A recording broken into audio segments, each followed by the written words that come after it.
En el vídeo de hoy vamos a ver un breve pero impactante documental sobre los rangos dentro de la Legión Romana. A través de este recorrido, desvelaremos una gran cantidad de datos fascinantes que, por lo general, no se suelen compartir.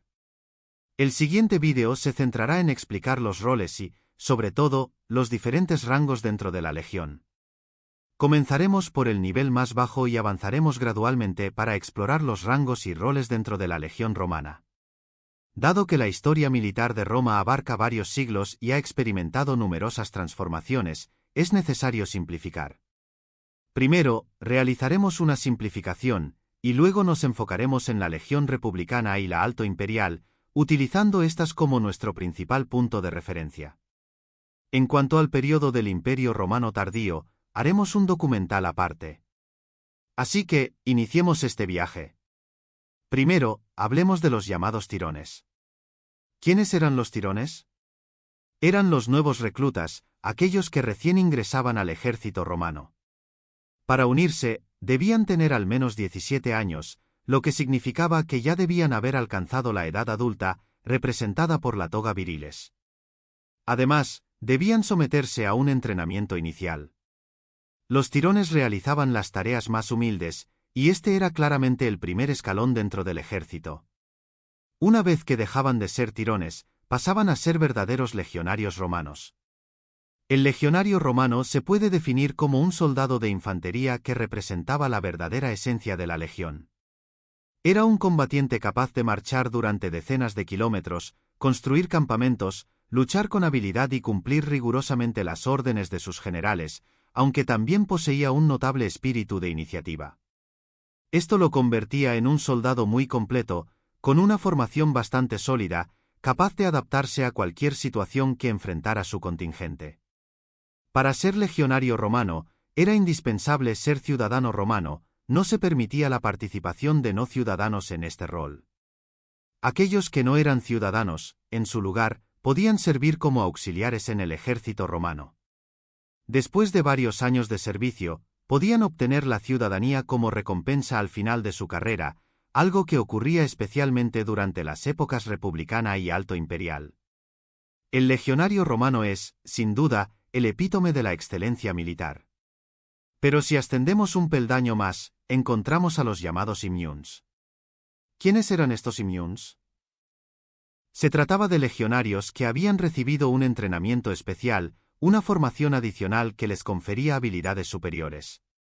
Eran como los soldados de élite dentro de la legión, una categoría de legionarios con un nivel de preparación más avanzado. Se les llamaba immunes porque estaban exentos. ¿Exentos de qué? De las tareas más agotadoras y degradantes. No tenían que encargarse de preparar o limpiar las letrinas, excavar zanjas o vigilar los bastiones durante la noche. En otras palabras, eran legionarios escogidos que se libraban de los trabajos más humildes y agotadores, gracias a su formación superior respecto a la del legionario común. Luego encontramos a los principales, que se sitúan en un nivel aún más elevado dentro de la jerarquía legionaria. Estos eran legionarios con habilidades particulares y responsabilidades específicas. Por ejemplo, el aquilífer era el encargado de portar la insignia de la legión, el águila, siendo el primero entre los principales. También estaba el campidoctor, un veterano que se encargaba de entrenar a las tropas en los ejercicios. El médiques era quien poseía los conocimientos para atender a los legionarios heridos y gestionar la higiene en el campamento. Por otro lado, el beneficiarius actuaba como secretario del general, y el tesserarius se encargaba de portar una tabla de madera con la palabra de orden del día, que se usaba para acceder al campamento y cambiaba diariamente. Como se puede observar, los roles dentro de los principales eran variados e importantes, y este rango gozaba de una paga superior, una vez y media más que la de un legionario regular, lo que les proporcionaba una ventaja económica considerable. Como puedes ver, el papel de los principales era crucial, pero el siguiente escalón en la jerarquía militar es el del centurión, una figura muy conocida. El centurión estaba al mando de una centuria, es decir, un grupo de aproximadamente 100 hombres. Aunque el término centuria sugiere un fueron seleccionados por César, el número interno variaba clínico para dilatar el carácter. A veces, una centuria podía tener entre 60 y 80 hombres, mientras que en una legión completa podía alcanzar hasta 120 hombres, por lo que el tamaño no era fijo. El centurión era una figura indispensable, especialmente antes de la batalla. Era responsable de todo el equipo de su centuria, debiendo supervisar que cada soldado estuviera adecuadamente equipado. Dado que el soldado romano debía pagar su equipo con su propio dinero o, en su defecto, el Estado se lo proporcionaba y lo deducía de su salario, el equipo no era estándar como en los ejércitos modernos o en los videojuegos. Cada soldado compraba su propio equipo, por lo que el centurión se aseguraba de que todo estuviera en condiciones óptimas en términos de uso, funcionalidad y forma, una tarea de gran importancia antes de la batalla. Durante la batalla, el centurión lideraba a su centuria en el campo, actuando como el cerebro de la unidad. Su papel era fundamental, ya que los centuriones eran el punto de referencia para sus hombres y funcionaban como las terminaciones nerviosas de la legión, si los comparamos con el cuerpo humano. Existían dos tipos de centuriones. ¿Por qué?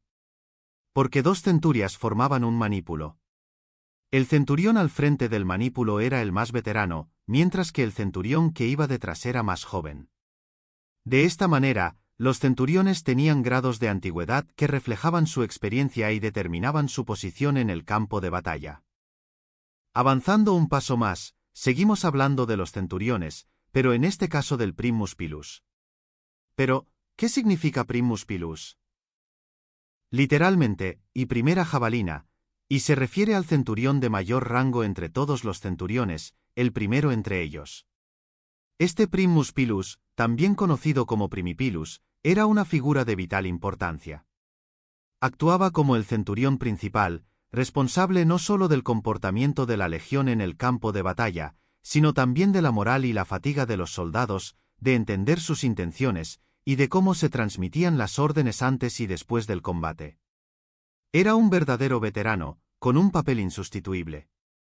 La importancia del primus pilus se reflejaba en su acceso directo a la tienda del general, donde podía participar en la planificación táctica de las batallas y tenía voz en las decisiones estratégicas, precisamente porque tenía una conexión muy estrecha con los soldados. Los generales valoraban enormemente al primus pilus, considerándolo una figura clave dentro de la legión. Finalmente, llegamos al tribunus angusticlavius. El tribuno era un oficial superior dentro de la legión romana, distinguido por una banda púrpura que llevaba para diferenciarse de los demás. Este rango derivaba de la orden ecuestre, lo que lo colocaba en una posición de alta responsabilidad dentro de la estructura militar. ¿Qué entendemos por la orden ecuestre? En sus orígenes, el término reflejaba un aspecto estrictamente militar. Los ecuestres eran aquellos ciudadanos que podían permitirse comprar un caballo y utilizarlo en batalla. Sin embargo, con el tiempo, este grupo adquirió una mayor relevancia dentro de la sociedad romana. Los ecuestres ocupaban un nivel superior a los plebeyos en la jerarquía social, siendo más ricos que estos últimos, pero situados un escalón por debajo de los patricios. Podríamos describirlos como una clase media acomodada, compuesta por pequeños y medianos empresarios con buenos ingresos. Aunque no poseían la riqueza de los patricios, gozaban de una situación económica bastante sólida, representando un intermedio crucial en la estructura social romana. El tribunus angusticlavius pertenecía a este orden ecuestre, lo que lo posicionaba como un oficial de rango superior dentro de la legión romana. Sin embargo, existe cierta ambigüedad sobre las funciones exactas de este tribuno. Según algunas interpretaciones, el tribunus angusticlavius no desempeñaba un papel significativo en el campo de batalla, y su presencia estaba más orientada a aprender y familiarizarse con las tácticas militares, sin ejercer un poder efectivo durante los enfrentamientos. Por otro lado, la hipótesis más aceptada en el ámbito académico sugiere que el tribunus angusticlavius tenía importantes funciones administrativas.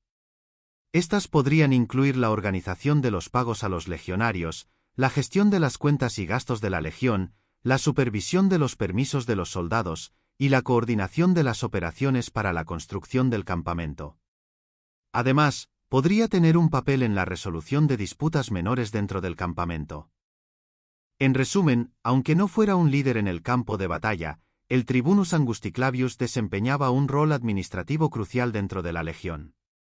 Subamos un peldaño más y llegamos a los prefectos, quienes eran altos oficiales dentro del ejército romano, encargados de funciones y responsabilidades cruciales. Dentro de la legión romana de ciudadanos, los prefectos más relevantes eran dos, el prefectus fabrum y el prefectus castrorum.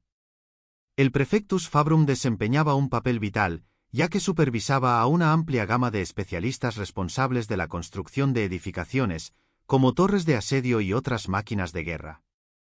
Su función también incluía la tarea de idear soluciones para superar obstáculos naturales, como ríos, montañas o terrenos accidentados, lo que lo convertía en un oficial clave en las operaciones militares. Por otro lado, el prefectus castrorum, o prefecto del campamento, era el encargado de la gestión y administración del campamento militar. Su rol era tan esencial que se le consideraba el tercero al mando dentro de la legión, justo después del comandante y del segundo al mando. Esta posición requería una combinación de habilidades organizativas y militares de alto nivel, lo que le otorgaba una gran responsabilidad y lo situaba como una figura fundamental en la estructura de mando de la legión. Llegamos ahora a la figura del tribunus laticlavius. Este tribuno, distinguido por una banda púrpura que le permitía destacarse entre sus compañeros, era un alto funcionario en la legión. Pertenecía al orden senatorial, lo que indica que, a diferencia de otros oficiales, su posición derivaba de su estatus social, proveniente de una familia senatorial de prestigio. Aunque el tribunus laticlavius no tenía una función militar destacada en términos operativos, su rol era significativo debido a su estatus social. Era el segundo al mando en términos de jerarquía, pero su presencia en el ejército servía más como un primer paso en su carrera política, conocido como el cursus honorum. Su tiempo en la legión le permitía ganar experiencia antes de avanzar a cargos políticos como el de cuestor, edil o cónsul, especialmente durante la República. Por último, en la cima de la jerarquía se encontraba el legatus legionis, lo que podríamos considerar el general de la legión. El legatus era la máxima autoridad dentro de la legión, con control total sobre las tropas y la capacidad de decidir sobre la vida y la muerte dentro y fuera del campamento.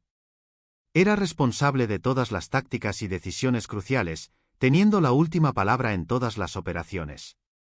Su rol era fundamental para el éxito y el bienestar de la legión, representando la fuerza principal y más importante en la estructura militar romana. Es importante señalar que la figura del legatus legionis varía según el periodo histórico. Durante la República, el general al mando de una legión solía ser uno de los cónsules.